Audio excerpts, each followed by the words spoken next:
नमस्कार दोस्तों, आप सभी का हमारे YouTube चैनल मन का वॉइस में स्वागत है।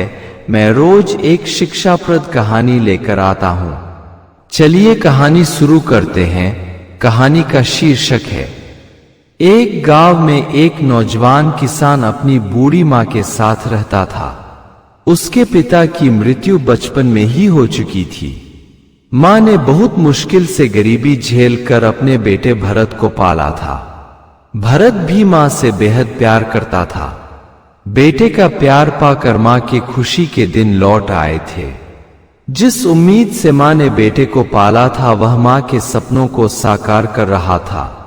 वह छूकर भी माँ को कोई काम नहीं करने देता था। माँ अब यही चाहती थी कि किसी तरह बेटे की शादी हो जाती तो हमें रोटी बनाने से छुटकारा मिलता। हम बहू से कहती कि जल्दी से हमें गोद में खिलाने के लिए एक सुंदर सा पोता दे दे। परंतु अभागों के सपने कभी पूरा नहीं होते। वह जिंदगी भर सिर्फ सपने देखते रह जाते हैं। वे भाग्यहीन जन्म लेते हैं और भाग्यहीन ही मर जाते हैं। बुढ़िया एक दिन बीमार पड़ी। भरत उसके इलाज के लिए बहुत वैद्य हकीम के पास गया, परंतु कोई फायदा नहीं हुआ। फिर बुढ़िया उठ ना सकी। वह बहू का आगमन और पोते का मुंह नहीं देख सकी और दुनिया छोड़ चली गई। मां के मृत्यु के बाद भरत टूट सा गया। उसे अब दुनिया व्यर्थ लगने लगी। भरत का यह हाल उसके एक रिश्तेदार से देखा नहीं गया। उसने अपने एक दूर के रिश्तेदार की लड़की से भरत का विवाह करा दिया। भरत के जिंदगी में जैसे बुझा दीपक फिर से जल गया। वह एक बहुत खूबसूरत पत्नी पाकर मां को भूलने की कोशिश करने लगा। कहते हैं पत्नी नेक दिल हो, प्यार करने वाली हो तो इंसान दुनिया के हर गम भुला देता है। परंतु पत्नी दुष्चरित्र हो, दूसरे से प्यार करती हो तो मौत का कारण बन जाती है। भरत अपनी पत्नी से बेहद प्यार करता। वह खेत पर काम करने जाता तो उसका मन नहीं लगता। वह अपनी पत्नी को देखने के लिए दिन में कई बार घर लौट आता और फिर जाता। वहीं उसकी पत्नी उससे कोई प्यार नहीं करती। उसका मन तो अपने मायके के संगीत गायक में लगा था। वह उसी से प्यार करती थी। भरत को जरा भी पसंद नहीं करती। परंतु समाज का एक लोक लाज निभाने के लिए भरत के घर में पड़ी थी। हमारे समाज में सदियों से परंपरा रही है कि बेटी का विवाह अपने गांव में नहीं करते हैं और न पड़ोसी के घर। तो भरत की स्त्री संगीतकार के प्रेम में पागल थी और भरत अपनी पत्नी के प्रेम में पागल था। यह बात कई दिनों से एक भरत का पड़ोसी देख रहा था। वह भरत को बताया कि भैया, पत्नी से बेहद प्यार कहीं से भी ठीक नहीं। अति हर चीज का बुरा होता है। पत्नी से घर का काम लो, खेत में काम लो, उससे बच्चे पैदा करो, अपना परिवार बढ़ाओ, परंतु उसे कंधे पर लेकर मत घूमा करो, क्योंकि इसे ही प्यार की अति कहते हैं और अति के बाद कुछ नहीं बचता। तब भरत ने उसे झिड़क दिया कि दूसरे के घर में ताक झांक मत करो, सिर्फ अपने काम से काम रखो। हम क्या करते हैं, क्या नहीं करते हैं, उससे तुम्हें क्या लेना देना। उस पड़ोसी को लोग सुग्रीम काका कहते थे। वह बहुत नेक दिल इंसान थे। वे हर घर की अच्छी और बुरी खबर पर नजर रखते थे। मगर जब भरत ने उन्हें झिड़क दिया तो उसके घर के तरफ देखना बंद कर दिया। एक दिन भरत की पत्नी बोली कि मेरे आए हुए कई महीने गुजर गया है। मुझे माँ बाप की बहुत याद आ रही है। एक बार मुझे मायका घुमा लाओ। दरअसल उसे अपने संगीतकार प्रेमी से मिले कई महीना गुजर गया था। वह उससे मिलने को बेकरार हो रही थी तो माता पिता का बहाना बना मायका जाना चाहती थी और अपने प्रेमी से मिलना चाहती थी, जबकि मायका वाले बेटी के प्रेम कहानी को जानते थे। इसलिए चाहते थे कि वह कई सालों तक ससुराल में रहे। उसके कई बाल बच्चे हो जाए तभी मायके में आए। भरत पत्नी के प्रेम में पागल था। उसकी हर बात मानने को तैयार बैठा था। वह पत्नी को लेकर ससुराल चल पड़ा। गर्मी का दिन था, बहुत धूप लग रही थी। चलते चलते दोनों एक जंगल के करीब पहुंचे। वे जंगल के बहुत अंदर चले गए। उन्हें एक तालाब दिखाई पड़ा तो पानी पीने के लिए रुक गए। वहां एक महात्मा तपस्यारत थे। दोनों पति पत्नी महात्मा के पास ना जाकर तालाब में पानी पीने चले गए। भरत ने पानी पी लिया, मगर जब उसकी पत्नी पानी पीने लगी तो पानी सरक गया। उसका सांस लेना बंद हो गया। वह थोड़ी ही देर में मर गई। यह देख भरत वहीं विलाप करने लगा। वह अपना सिर लगातार जमीन पर पटके जा रहा था। यह देख तपस्यारत महात्मा भरत के पास आए और उसे संतावना देने लगे कि बेटा, अपने आप को संभालो। तुम्हारी पत्नी की उम्र बस इतनी ही थी। वह अपनी उम्र पूरी कर चली गई है। तुम्हारी उम्र बहुत लंबी है। तुम व्यर्थ में जमीन पर सिर पटक कर अपने शरीर को कष्ट पहुंचा रहे हो।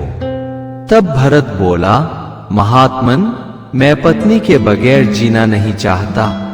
मैं अपना सिर पटक कर मर जाऊंगा। महात्मा बोले, वत्स, तुम्हारी मौत जब लिखी ही नहीं है तो लाख प्रयत्न कर ले, नहीं मरेगा। और तू व्यर्थ में इस दुष्चरित्र स्त्री के लिए विलाप कर रहा है। इसने तो तुमसे कभी प्यार किया ही नहीं। तुम्हारे लिए भलाई इसी में है कि लकड़ियां इकट्ठा कर और इसे जला दे।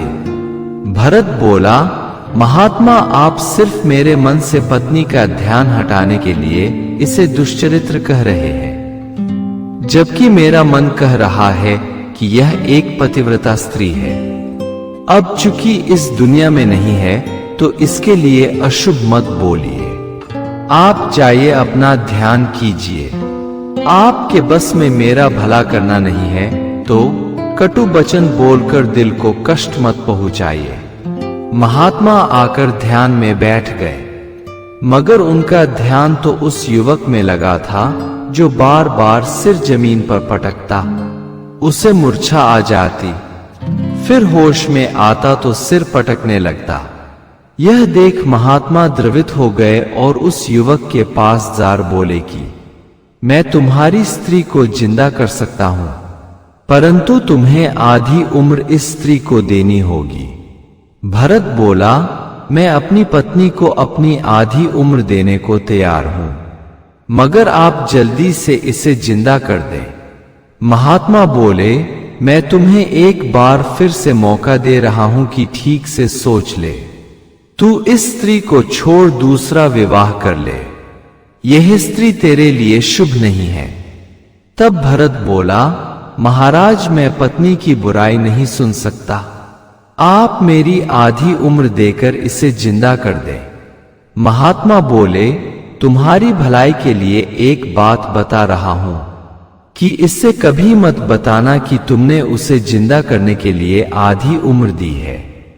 कभी ऐसी भी परिस्थिति आ सकती है कि तुम्हें अपनी उम्र वापस लेनी पड़े, तो अगर जान जाएगी तो तुम्हें अपनी उम्र नहीं लौट आएगी। तुम इस वक्त मेरे सामने हाथ में जल लो और दो संकल्प करो।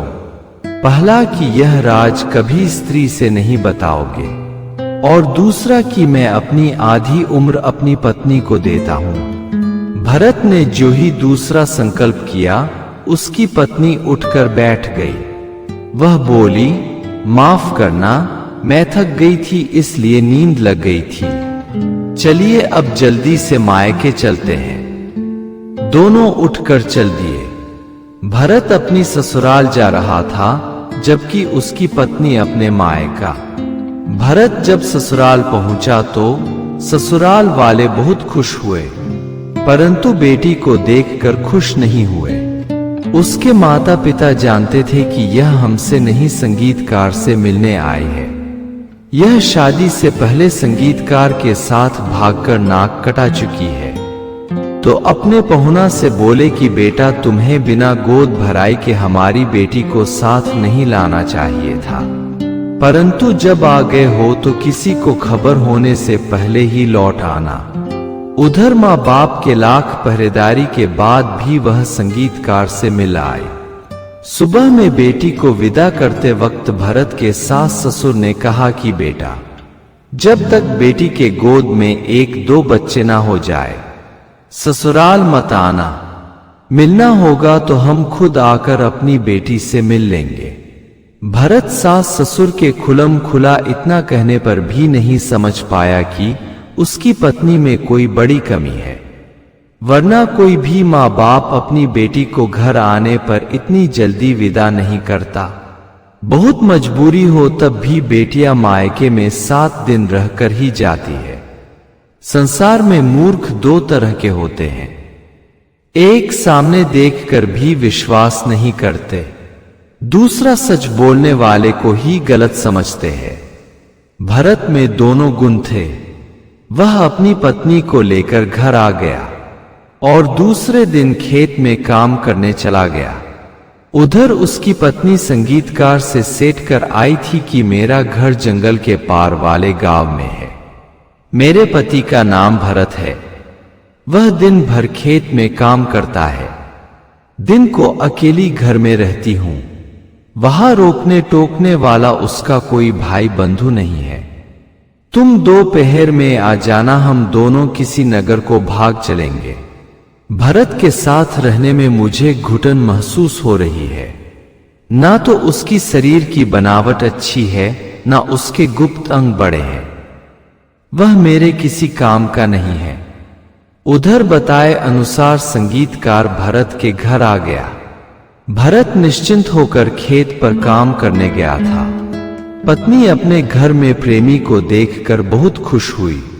वह बिना देर किए घर से रुपए पैसे और गहने लेकर प्रेमी संग भाग गई। शाम को भरत जब घर आया तो पत्नी को न पाकर परेशान हुआ। वह पास पड़ोस में तलाश किया मगर उसका पता नहीं चला।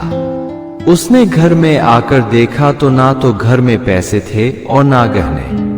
वह सुग्रीव काका के पास गया और बोला कि काका, तुम तो पूरे गांव की खबर रखते हो, अब तुम ही बता सकते हो कि मेरी पत्नी कहाँ गई है। तब सुग्रीव काका ने बताया कि तुम्हारी पत्नी अपने प्रेमी संग भाग गई है। मैंने तो तुम्हें पहले ही चेताया था कि स्त्री को ज्यादा सिर पर मत बैठाओ, अब सिर पर बिठाए हो तो खुद भुगतो। हम बड़े बूढ़े सिर्फ सलाह दे सकते हैं, किसी पर पाबंदी नहीं लगा सकते। भरत को महात्मा की बात याद आई कि अभी परसों ही महात्मा ने कहा था कि तुम्हारी स्त्री बच्चलन है, इसे अपनी उम्र मत दो। इतनी बड़ी गद्दार औरत दूसरी नहीं हो सकती। हमारी ही उम्र लेकर हमें धोखा दे गई। उसे याद आया कि अभी कल ही सास ससुर ने कहा था कि जब तक 2 बच्चे ना हो जाए इसे लेकर मत आना। मैं कितना मूर्ख था कि समझ ना सका। सास ससुर अब कितना खुलकर इशारा करते कि ये बच्चलन है। जब तक इसे बच्चे नहीं हो जाते कभी भी धोखा दे सकती है, बल्कि धोखा दे गई और मेरी आधी उम्र भी लेकर चली गई। अब मैं क्या करूं? अपनी उम्र कैसे वापस लूं?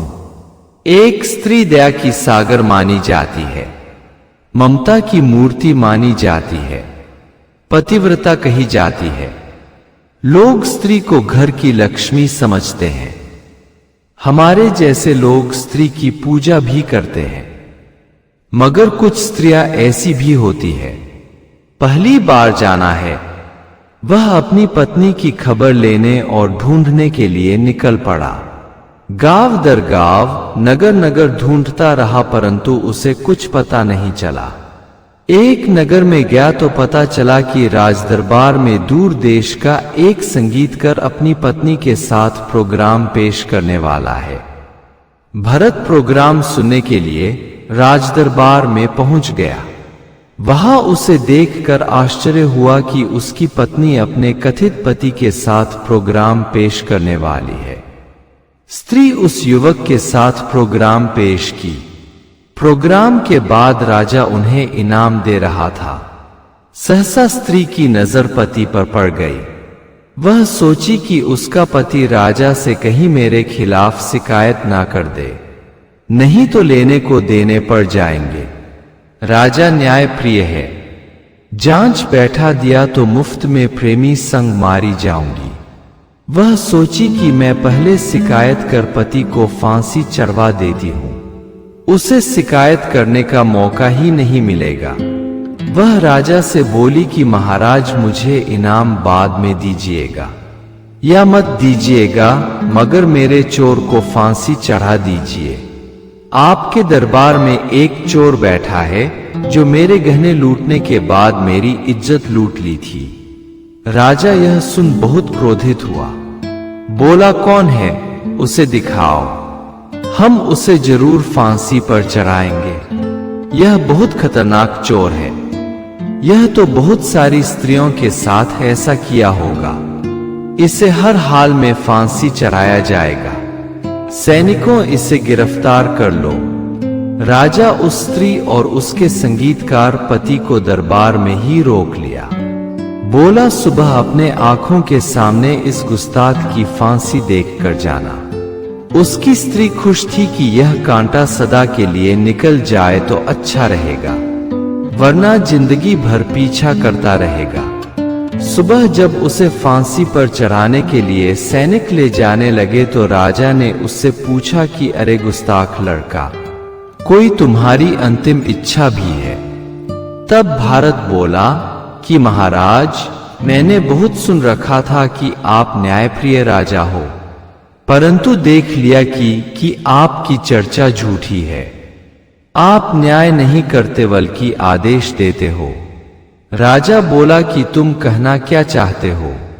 बोला, महाराज सच तो ये है कि इस स्त्री ने मेरे घर चोरी की है, मेरी इज्जत लूटी है और मेरा एक गुप्त सामान चुराई है। वह मुझे वापस कर दे, फिर आप मुझे फांसी चढ़ा देना। स्त्री बोली, महाराज इसकी बातों में मत आना, यह खतरनाक चोर है। भारत बोला, महाराज सच झूठ का फैसला 1 मिनट में आपके आंखों के सामने हो जाएगा। यह मेरा जो गुप्त चीज ली है, यह हाथ में जल लेकर कह दे कि आपका चीज वापस करती हूं, तो वह चीज सबके सामने दिख जाएगी। राजा बोला, स्त्री तुम पानी लेकर संकल्प कर ये वाक्य बोल दो, इसकी बात की परीक्षा हो ही जाए। स्त्री ने हाथ में पानी लेकर बोली कि मैं तुम्हारी चीज तुम्हें वापस करती हूं। इतना कहना था कि स्त्री मर गई। राजा आश्चर्य में पड़ गया। बोला कि ये क्या हुआ? तब भारत ने बताया कि महाराज, यह स्त्री मेरी पत्नी है, इसकी 4 माह पहले मृत्यु हो चुकी थी। मैं इसे पतिव्रता स्त्री समझ इसके लिए रो रहा था। तब एक महात्मा ने कहा कि तुम अपनी आधी उम्र इसे दे दो, जीवित हो जाएगी। महात्मा ने चेताया था कि यह दुष्चरित्र औरत है, इसे ना ही जिंदा करो तो अच्छा रहेगा। परंतु स्त्री के प्रेम में मेरी आंखें अंधी हो गई थी। मैंने इसे अपनी आधी उम्र दे दी, मगर बदले में मुझे धोखा देकर अपने प्रेमी संग भाग गई और सामने आने पर मुझे फांसी चढ़वाने की भरपूर कोशिश भी की। महाराज, आप इस बहरूपीय उसके प्रेमी को फांसी दे दीजिए, नहीं तो कितनों का घर उजाड़ देगा। राजा ने उसके प्रेमी को फांसी चढ़वा दिया तथा भारत को अपने दरबार में नौकरी दे दी। अगर आपको हमारी कहानी अच्छी लगी हो तो हमारे चैनल को सब्सक्राइब करें, लाइक करें और कमेंट बॉक्स में राधे राधे जरूर लिखें। आपसे पुनः मिलते हैं एक नई वीडियो के साथ। तब तक के लिए आपको और आपके पूरे परिवार को राधे राधे।